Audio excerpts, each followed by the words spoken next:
September 15, 1940. The skies above southern England are darkening under the weight of engines, contrails, and the promise of destruction. You can almost feel it, the cold wind whipping across the fields, the low rumble of approaching bombers, and the tension that grips every soldier and civilian below. London waits. Britain waits. The fate of an island nation, teetering on the edge, is about to be tested. For Adolf Hitler, the objective could not have been clearer. France had fallen. Paris was under German occupation.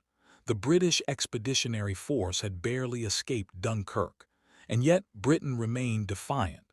Its Prime Minister, Winston Churchill, broadcast words of resolve that reverberated across the continent. To Hitler, this was unacceptable. Britain had to fall, and swiftly. Operation Sea Lion, the code name for the planned invasion, was bold, audacious, and dangerously rushed.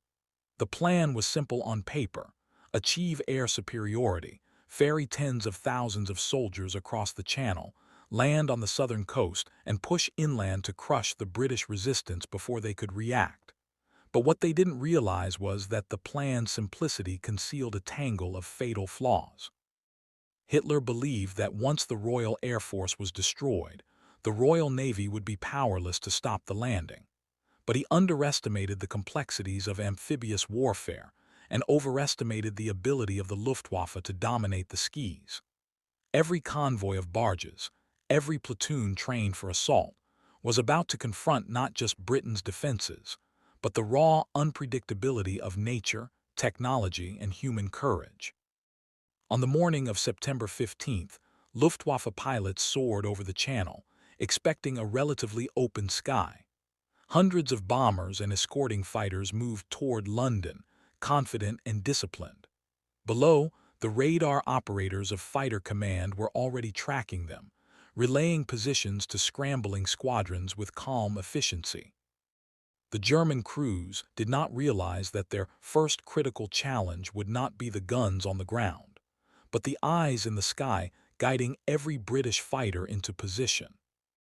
Dogfights erupted as Spitfires and Hurricanes met German formations.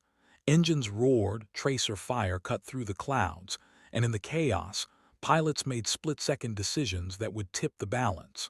Bombers veered off course under attack. Fuel ran low. Radio communication faltered. Each small misstep compounded the risk for an invasion that had not yet begun. The Luftwaffe was losing men faster than it could replace them, and with each passing hour, the likelihood of a successful Channel crossing diminished.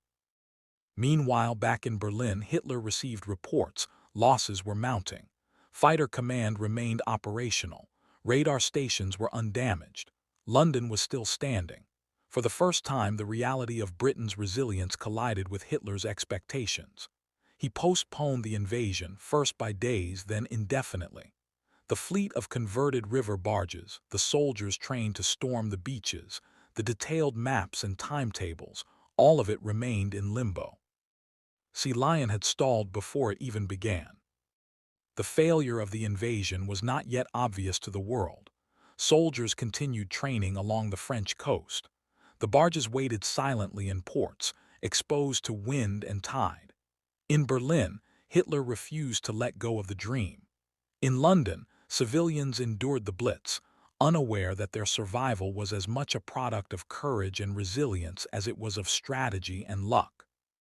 What made Sea Lion so doomed was the convergence of problems few could anticipate.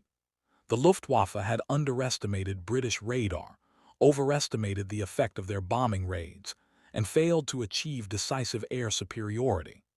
The Kriegsmarine lacked the ships, experience, and logistical capacity to transport and protect the invasion force across a channel known for its treacherous tides and unpredictable weather. And Hitler, impatient and overconfident, imposed deadlines that no army could safely meet. The story of Sea Lion is a story of near misses, miscalculations, and quiet disasters. It is the tale of an invasion that might have succeeded if any of the variables had tilted in Germany's favor. But history had other plans. What you are about to hear is how a combination of human error, nature, and British tenacity transformed one of the most audacious plans of World War II into a cautionary tale about hubris, timing, and the limits of military power. As the autumn winds began to whip across the Channel, the German invasion fleet remained anchored along the French coast. Hundreds of barges, hastily converted from river vessels, lay waiting like trapped predators. Flat-bottomed and overcrowded, many were not designed for open water. Soldiers practiced disembarking, loading artillery and coordinating their units, but every exercise revealed new problems. Communication between ships was unreliable.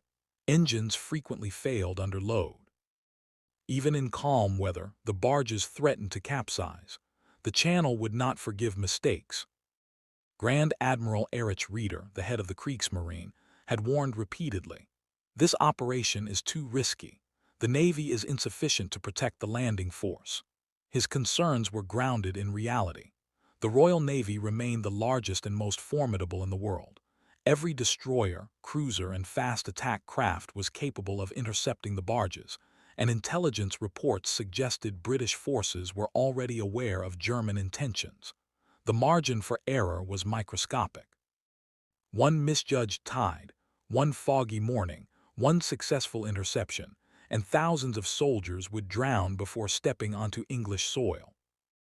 And yet Hitler ignored these warnings.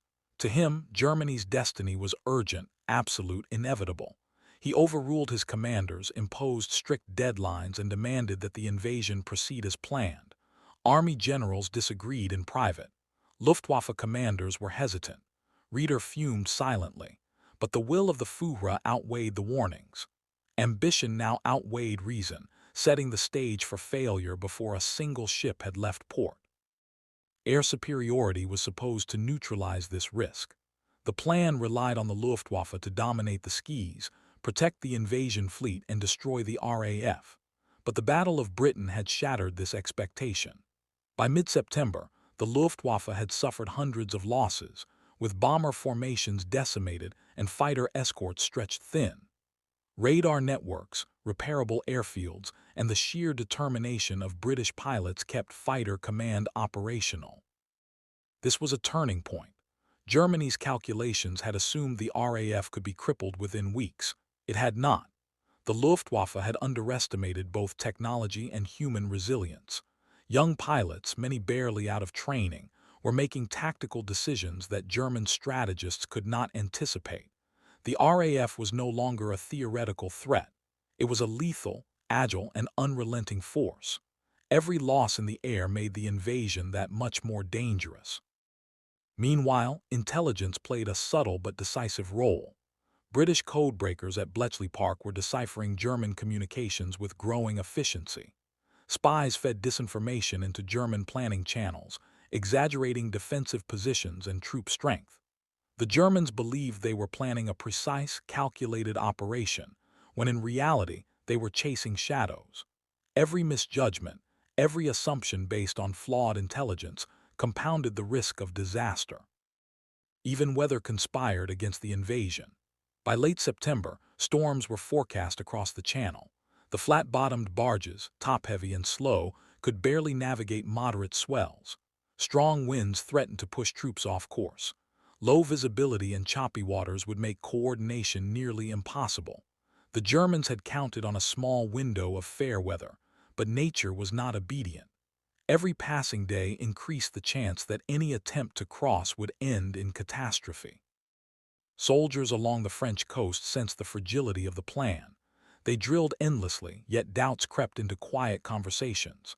"How can these barges survive the tide?" one officer muttered. "We'd be sitting ducks," said another. They obeyed orders, but even the most disciplined units could feel the instability under their feet. And as the days passed, the confidence of the commanders began to erode, replaced by a gnawing recognition. The operation might fail before it even reached England. By early October, Hitler's impatience had grown dangerous. He pressed for launch dates, demanding readiness even as conditions remained chaotic. Rieder refused. Luftwaffe losses continued. Army generals insisted the troops were not ready. Hitler's dream of conquering Britain clashed with the unyielding reality of logistics, weather, and human limitation. Sea Lion had become an impossible equation, one that no amount of ambition could solve. And yet the world outside did not know this. British civilians endured nightly bombings, unaware that the invasion fleet remained anchored, unmoving, while storms battered the coast. Londoners prayed, prepared, and survived, their resilience as critical to the failure of Sea Lion as the weapons in their hands. Across the Channel, the German dream of invasion slowly decayed, not with fanfare but quietly, in ports full of rusting barges and soldiers staring at gray waters they would never cross. The lesson was becoming clear. Operation Sea Lion was never a question of bravery or numbers. It was a question of coordination, preparation, and the unforgiving interplay of air, sea, and human limits. One small miscalculation, one gust of wind, one delayed sortie, and the entire plan would collapse. And that collapse was imminent. By mid-October 1940, the full weight of failure was pressing down on Operation Sea Lion. The barges along the French coast lay idle, bobbing uneasily in gray water exposed to wind and rain. Soldiers continued drills, yet morale was fraying. They had trained for an invasion that would never come. Every day that passed was a reminder that the operation had become a ghost, alive on paper, yet dead in practice. Hitler, meanwhile, was consumed. His obsession with Britain had escalated from strategic necessity to personal fixation. He demanded updates, maps, and reassurances. "When do we cross?" he asked relentlessly, though deep down even he must have sensed the impossibility. Reports reached him of Luftwaffe losses, the Royal Navy's continuing strength, and the vulnerability of the barges, and he refused to act on them. In his mind, the operation could still succeed. In reality, it was unraveling by the hour. Weather became the silent executioner. Autumn storms battered the channel, whipping waves high enough to threaten even the sturdiest vessels. The converted river barges were particularly vulnerable. Flat-bottomed and overcrowded, any attempt to cross in rough seas risked disaster. Supply lines would be impossible to maintain. Troops could not coordinate. Landing craft could capsize before reaching shore. Nature alone had turned Sea Lion into a trap. The Luftwaffe, intended to dominate the skies, was stretched thin. Pilots flew continuous sorties, often with little rest, facing relentless British resistance. Radar stations along the coast had been repaired and redeployed faster than the Germans could destroy them. Fighter command was not just surviving, it was adapting, learning, and outmaneuvering the Luftwaffe in ways German intelligence had failed to anticipate. The dream of air superiority, upon which Sea Lion depended, was slipping from reach. In Berlin, generals and admirals were quietly desperate. Reeder warned that the Kriegsmarine could not safely transport the invasion force without suffering catastrophic losses. Army commanders, aware of logistical nightmares, pleaded for postponement, citing inadequate supplies, undertrained troops, and poor coordination. Even the Luftwaffe commanders admitted that prolonged bombing had failed to cripple the RAF. And yet, Hitler refused to relent. His obsession blinded him to the accumulating evidence. Every day, the human factor added another layer of risk. Soldiers grew restless and frustrated. Pilots battled fatigue and fear. Commanders argued over minutiae that could decide life or death. Miscommunication became inevitable. Even the best plans were being undermined by human limitation, a variable that no chart, map, or schedule could control. Meanwhile, across the Channel, Britain remained resolute. Civilians endured nightly air raids. Cities burned. Families huddled in basements. Firefighters worked in smoke-choked streets. Yet their determination never wavered. Radar stations, anti-aircraft batteries, and airfields functioned at near full capacity. Every hour of German delay allowed the British to rebuild, reinforce, and prepare for an invasion that would never come. By late October, Hitler finally acknowledged the reality he had resisted for weeks. Sea Lion was postponed indefinitely. The invasion fleet remained anchored in French ports, slowly decaying. Soldiers were reassigned, often sent eastward toward other campaigns. The grand plan that had once promised decisive victory over Britain had failed without a single landing, without a single battle on the beaches. The collapse of Sea Lion was quiet but complete.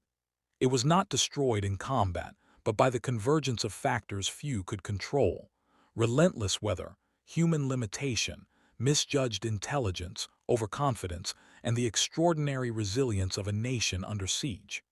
Every variable that Hitler had underestimated compounded the risk, until the operation became impossible.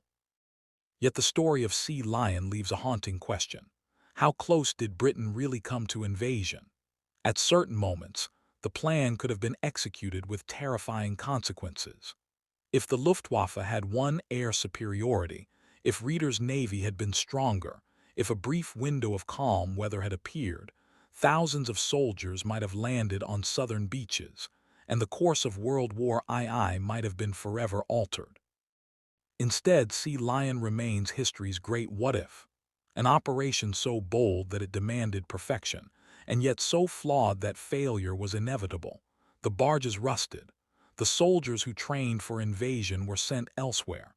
Hitler's obsession shifted to the east, and Britain, battered by bombs but unbeaten, survived.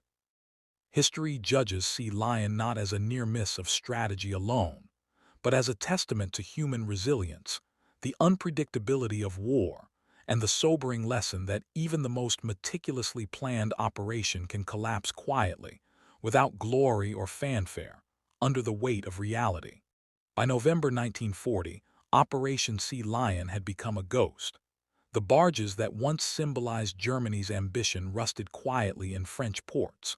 Soldiers who had trained tirelessly for a landing that would never come were redeployed to other fronts, their boots on solid ground but their mission erased from history.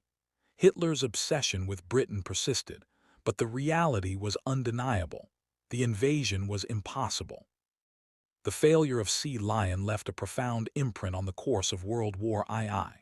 Hitler's attention turned eastward, toward the Soviet Union, sowing the seeds of Operation Barbarossa and the catastrophic campaigns that would follow. The German High Command had learned, if only too late, that even meticulous planning could be undone by factors beyond their control: weather, intelligence, human courage, and the relentless determination of an enemy who refused to yield. Britain, meanwhile, emerged battered but unbroken. Cities lay in ruins, civilians had endured the Blitz, and yet the nation had survived. Radar, intelligence, and the indomitable spirit of both military and civilian populations had created a shield stronger than walls or weapons.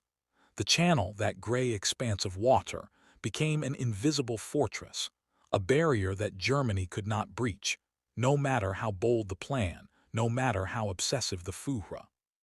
What makes Sea Lion unique in history is its quiet drama. It was not won on the battlefield, nor lost in a single heroic clash. Its failure was cumulative, almost invisible. It was the product of human error, strategic miscalculation, technological limitation, and nature's indifferent hand. And yet, it continues to haunt historians, military strategists, and imagination alike. How close was Britain to being invaded? How small a margin separated survival from catastrophe? Every element of Sea Lion tells a story. The barges, exposed to the Channel's fury, tell of logistical hubris. The Luftwaffe, battered yet unbroken, tells of overconfidence and the limits of brute force. British radar and intelligence tell of human ingenuity triumphing quietly, without bloodshed, before any invasion force landed. And Hitler himself tells a cautionary tale of obsession overriding reason, of vision untempered by reality. In the end, Operation Sea Lion is a story of almosts and could-have-beens, of audacity undone by reality. It reminds us that war is not just about numbers, weapons, or plans. It is about human resilience, timing, judgment, and the countless unpredictable factors that can transform ambition into failure. The beaches of southern England remained untouched. The invasion never came, and Britain's survival became a turning point in the war. And perhaps the most haunting lesson of all is this: the greatest failures are not always explosive or dramatic. Sometimes they are quiet, insidious, and complete, unfolding in the gaps between ambition and reality, in the space where human courage meets overconfidence, and in the cold, unyielding grasp of nature. Operation Sea Lion failed not because it lacked vision, but because it could not survive the sum of its flaws. Even today, the channel stretches between England and France, gray and indifferent, a silent witness to history's near catastrophe. And every gust of wind, every swell of the tide, seems to whisper the question that has haunted generations. What if?